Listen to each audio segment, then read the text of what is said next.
Hello everyone and welcome back to the Tesla studio. Today it's a really special day for two reasons.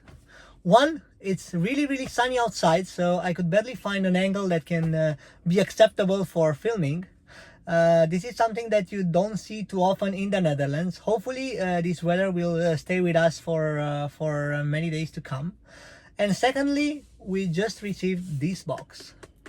This box will allow me to use CarPlay in my Tesla.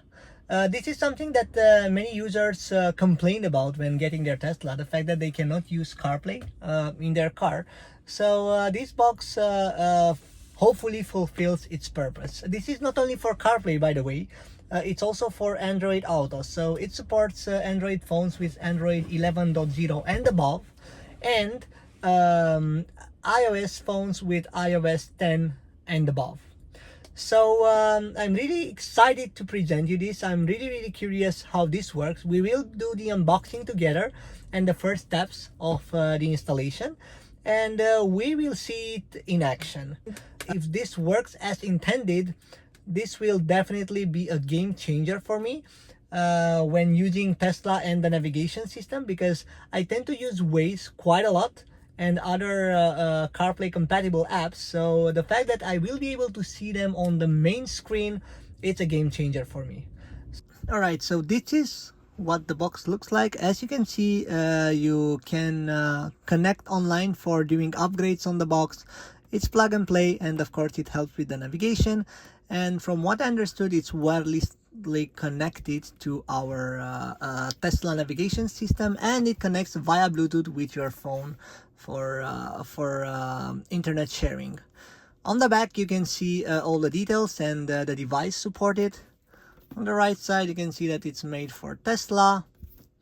You have a QR code here on the back. So apparently there is also a cellular network available, so probably this one has a slot, a SIM slot. We got the no cellular network. That's not a problem because we will do it via personal hotspot, so that's really not a problem for us. Let's see how this works and what the package contains. All right, let's wrap this up. Okay, so I was super excited to see what the box looks like, so I dropped it while unwrapping. So this is our box. Okay, this is a device. As said, it's done by Tyler, so they are the guys that just send me the device. The box is quite small, so if you compare it with my finger, it's really small. That's good. That means that it can be stored almost anywhere. I will probably put it in either in the glove box, or I will just store it in my armrest because it's really small. And besides the box, we do have here cables probably. So I'm just gonna do the unboxing. 1 second. Okay, so we have the USB-C to USB-C cable, and simple USB to USB-C. Well, we're probably gonna use USB-C to USB-C cable, and we also have an instruction manual. So that's basically the instruction manual. I'm just gonna give it a quick read, and let's see if this one has a SIM slot. Okay, no, according to the drawing, at first sight, if you would look here, the SIM slot version would have a separate slot here. But if you look in the picture and in reality, like our version doesn't have the SIM slot, but only the power cable. That's no problem. As I said, I will be using the hotspot to connect this to the internet. Okay, I just connected the USB-C cable to the car for receiving power, and we have our box right here. What I will do, I will just plug it in.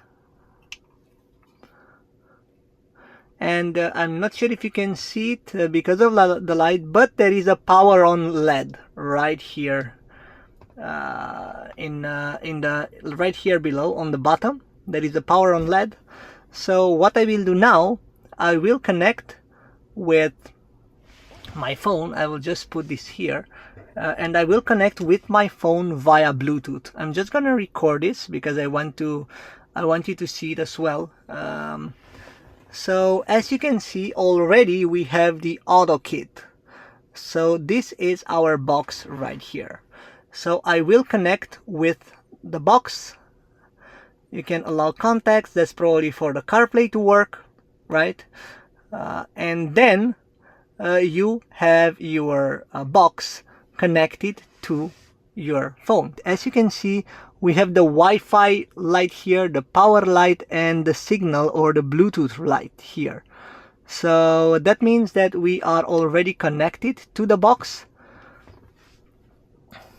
And I got a prompt for use CarPlay with the AutoKit already. So sort of the phone recognized the CarPlay and I accepted it. And now we can proceed with the configuration of our Tesla. All right, the next step, as you can see, we have the box here and we have all the LED lights on. So the next step is to configure our Wi-Fi from the car, so we will be able to see the CarPlay on the Tesla's main screen. So what we will do, we will connect this box to the car. How we will do that? We will go here. We have the AutoKit.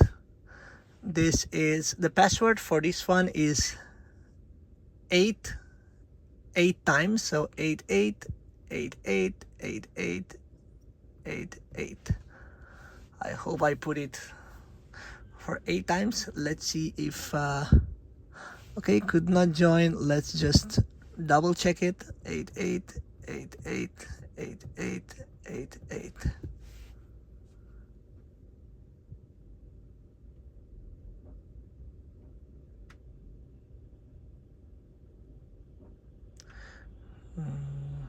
Great. So we are now connected to the box, and as you can see, the Wi-Fi LED, it's green. So what we will do, we will open the browser from where the CarPlay will be streamed on our tablet. Another important thing that you need to do is to go into Wi-Fi and click this button. This is the remain connected in drive option. So this will help us enable basically CarPlay while driving. The next step from the setup process is to go to the browser. That's basically the web interface from where you will access the CarPlay. So you go to tslpush.com. This is the website that you need to connect to. And here you go. You already have the app interface. So you have the full CarPlay experience at the tip of your toes on the Tesla. So that's really nice. We have Waze here. We have YouTube Music as well. And of course podcast. All the compatible CarPlay apps are here. For instance, you have ABRP. Yep. Oh, apparently we need ABRP Premium to access this.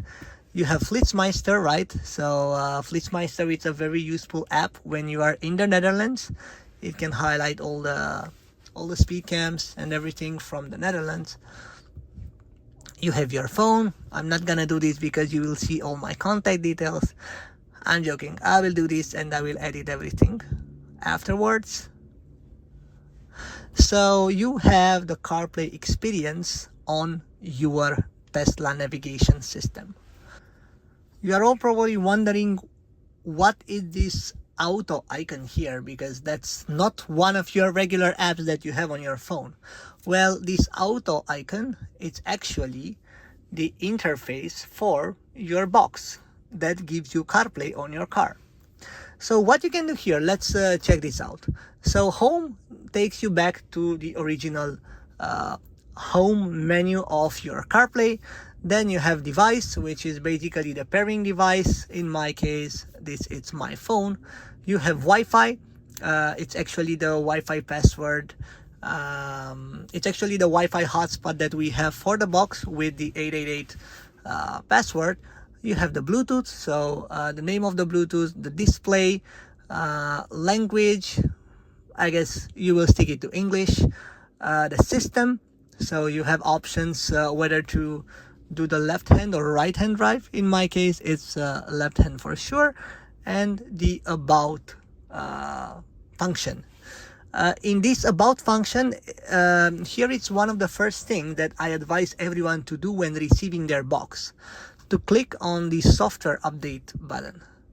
I received it with the latest version, as you can see, but who knows, maybe when someone receives the box, maybe there is a new software update available for them. So I advise you to make sure that you are always running the last software update. I just hit refresh and now we are back in the main menu.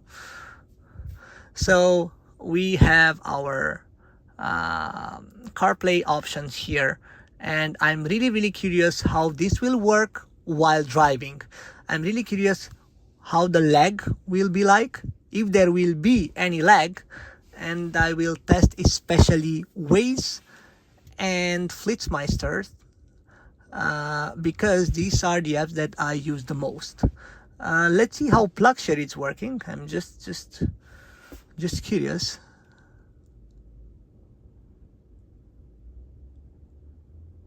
Uh-oh, PlugShare unreachable? No, we just have it. So let's see if we see any stations nearby. Yes, we see some stations, so PlugShare is indeed working as usual. Let's go back. Okay, so I see that there is a bit of a lag, but this is because of the browser, because as I was saying, your CarPlay is streamed via the browser. I wanted to give you a bit of an update related to the lights that you can see on this small device. So first of all, on the bottom you can see the power light, which is green, so the device is powered.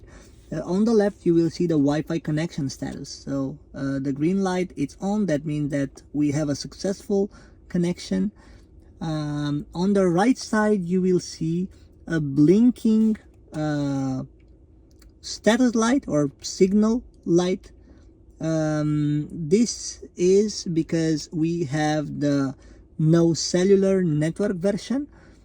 If we would have had the cellular network version, the light would have stayed green, but it's no problem. That means that the device is successfully connected, and on top you will see mobile phone interconnection status. So if the green light flashes slowly, that means that we have a successful connection with our mobile phone. I wanted to show you how small this box is. So I'm not sure if you can realize, but it's a bit less than the size of my finger. So what I will do, probably I will just put it here, store it somewhere here, and we are good to go, and we have CarPlay on our car. I wanted to come back with some tips and tricks related to the Bluetooth connection instructions.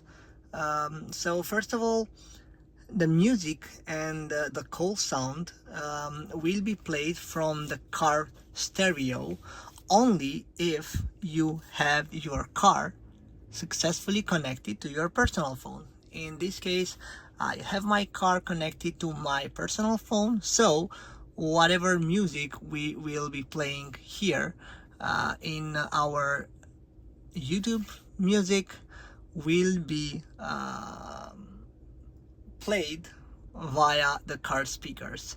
That's also valid for notifications of your apps or any other things that you are running on your phone.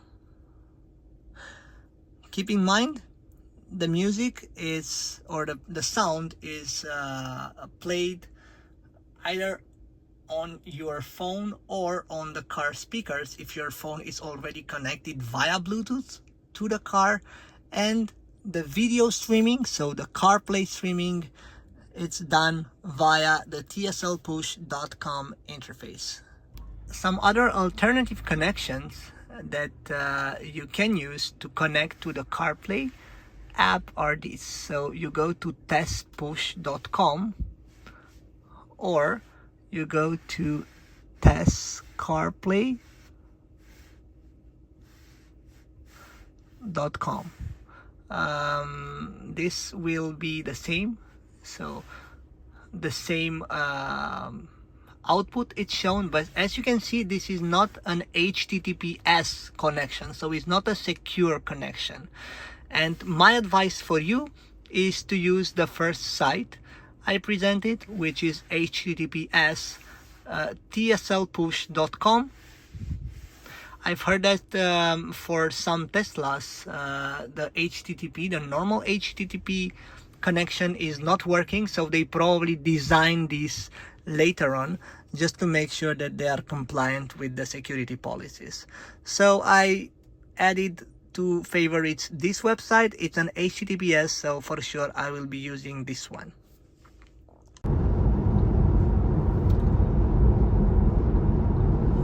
Alright, so we are now on the road. We have been testing the device for already like 1 hour and a half, and I was quite happy with how the device behaved. As you can see, we have now Waze running on our device, and we just received a notification from Flitsmeister, which is another CarPlay compatible app. What I really like that in the Netherlands you can use both apps and you can actually switch between them. They work quite well, no lag at all related to the driving. So you can see that our car is basically moving the way it should. No lag between our actual position and Waze. You also have different apps here that you can access. So you can access your phone, you can access Google Maps, Apple Maps as well. You can mostly like access everything. What I like about this one is that you can also control the music with it.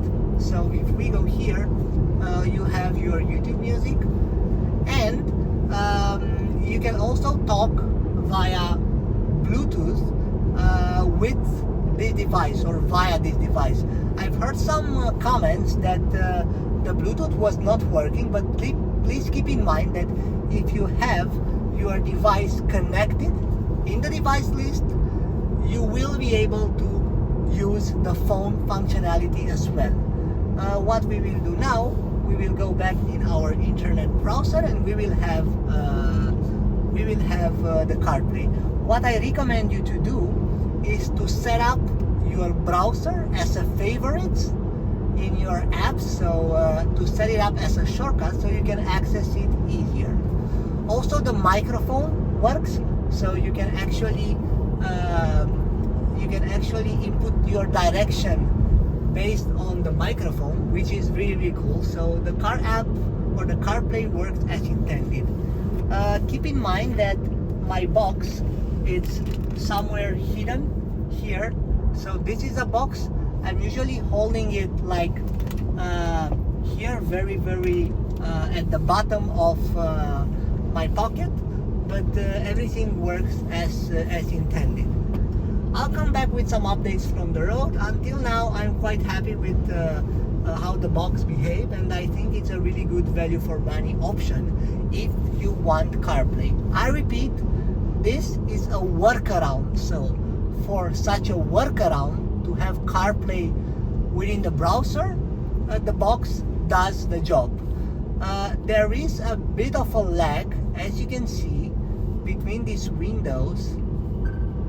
You see there is a bit laggy because remember, you are accessing this browser, you're accessing CarPlay via the browser. So it also depends on how the elements of this website are seen by the native integrated browser of the Tesla.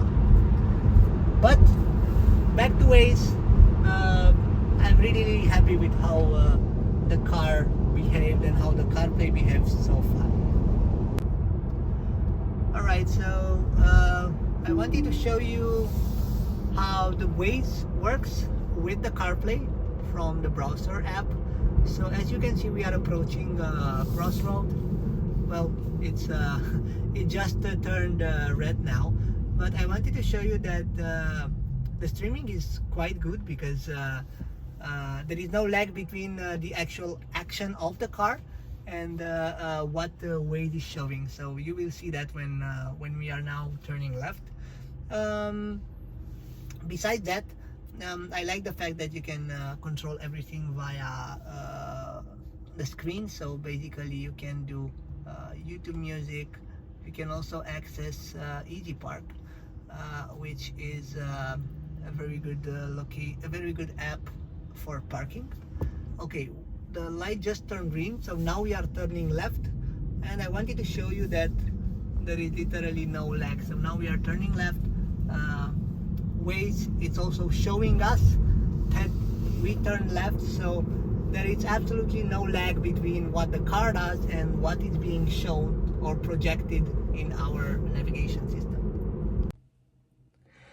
Alright, so after extensively testing the device on the road, I want to test something else. I found here in the instruction manual that the device will automatically power off in 15 minutes after you lock the car if it's still connected to the USB or the USB-C plug. So today we're gonna test just this. I will put on the screen a snapshot from the manual so you can see it as well, and we will test if this is accurate or not. This is quite important because you don't want the device to use the energy from your car while the car is locked, of course. Okay, so now we will test if the device indeed gets powered off in 15 minutes. So we will do the following things. We will disable the Bluetooth connection from our phone, which is the key from our car.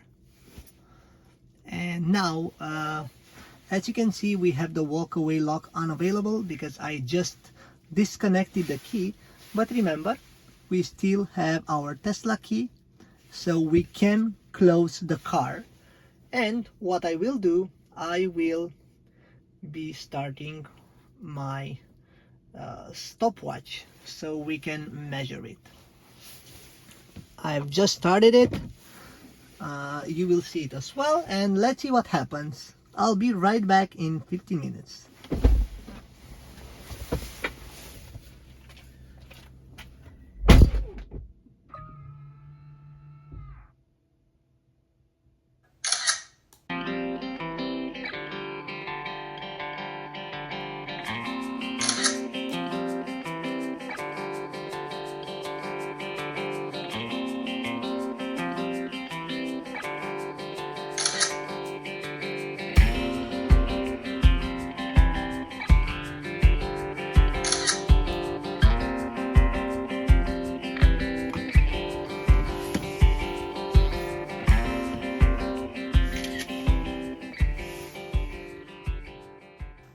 Okay, so we just did our little experiment and we saw that after 18 minutes of idle time, after the car was locked, the small box was also powered off automatically.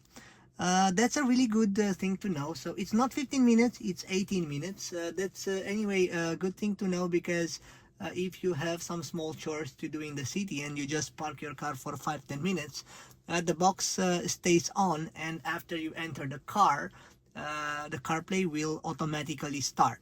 So I don't think the energy consumption will be that high for those 5 or 10 minutes, so it's totally worth it. But if you want to be cautious about your battery and about your energy, you can simply unplug your device after you leave the car. And when you enter the car, there are just 2 or 3 steps that you need to do. To connect the box, you just need to power it on. So we will connect the USB-C to the car.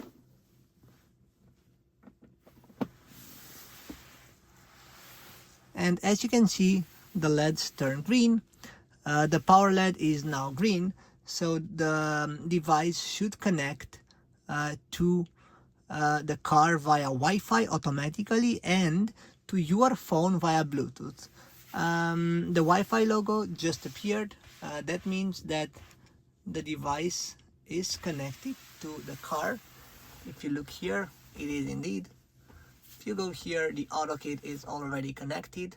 Or what you can do, if you have your car idle for a while and the Wi-Fi is disabled, you simply click on this LTE button.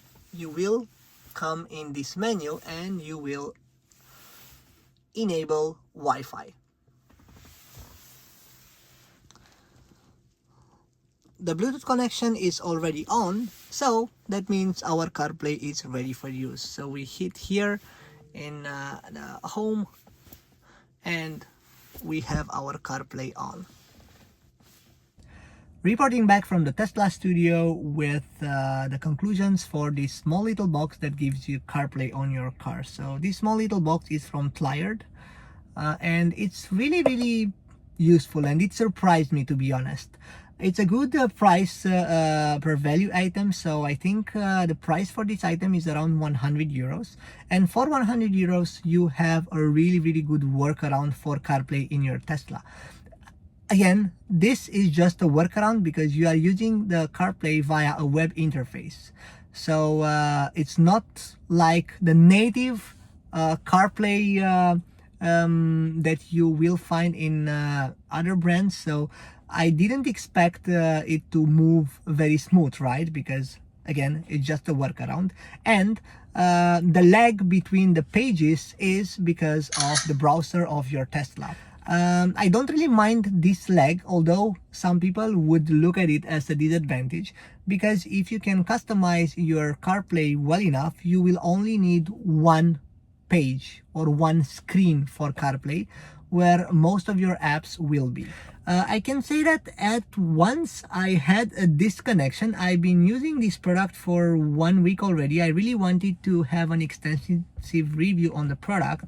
So I used it for 1 week, and I think one time or two times there was a disconnect. What does that mean? That means that instead of showing me Waze, the CarPlay interface showed me the auto menu, so like the configuration menu.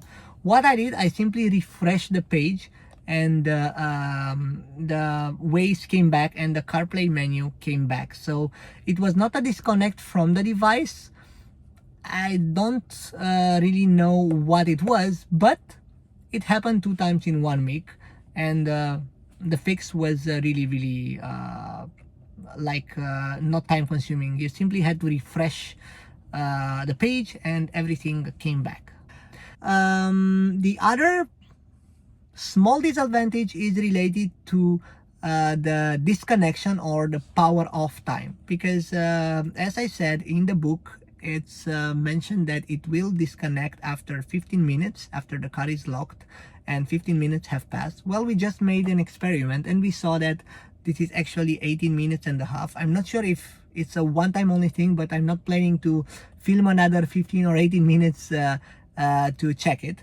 I can say that for the persons that are doing Uber or they are doing frequent stops, this is actually more like an advantage, right? Because they can easily leave the device connected, they can drop something off, and once they are back in the car, the CarPlay is working as expected. For myself, I'm not doing Uber, by the way, and I'm doing more like long trips kind of driving. I usually connect and disconnect the device whenever I need it, and for sure I'm disconnecting it every time I leave the car, just to make sure that there are no other consumers or there are no other users that are draining the energy from my car. As for the advantages, I believe that it's a very good solution as a workaround. It gives you a lot of information with Waze or with other CarPlay apps. And for long driving, I think Waze and other apps that can spot the traffic cams are a must. So I like the fact that I can switch fast between apps and I can receive notifications from different apps while I'm using Waze. So I see it as a really good option for person that want to have Waze or CarPlay on their car.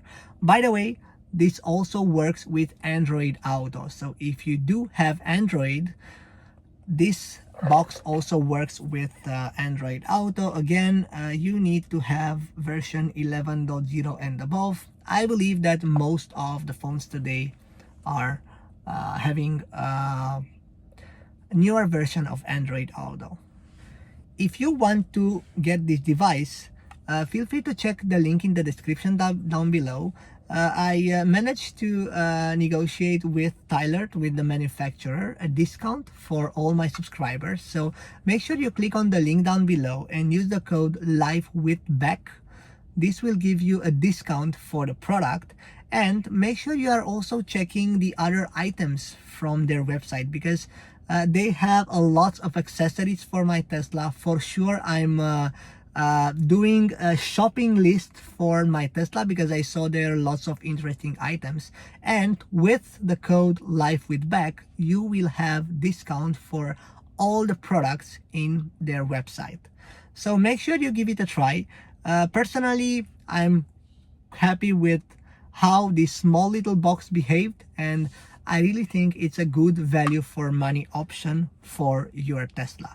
This also works for Tesla Model S, X, and Y. Again, you only need to be able to enable the internet browsing while driving, because otherwise you won't be able to use the functionality of the CarPlay. Let me know in the comments down below if you want me to review a specific product, or let me know what is the product that you like the most from their website. I'm really curious, and I'm also in the shopping mode, so that means that I'm looking for new accessories for my Tesla. So who knows, I might buy the products that you are recommending as well. Thanks everyone for watching my video. Don't forget to hit the like button if you believe that the information that I've shared was useful. And also don't forget to click the subscribe button and hit on the notification bell. In this way, you will be the first one to know when I'm posting a new video.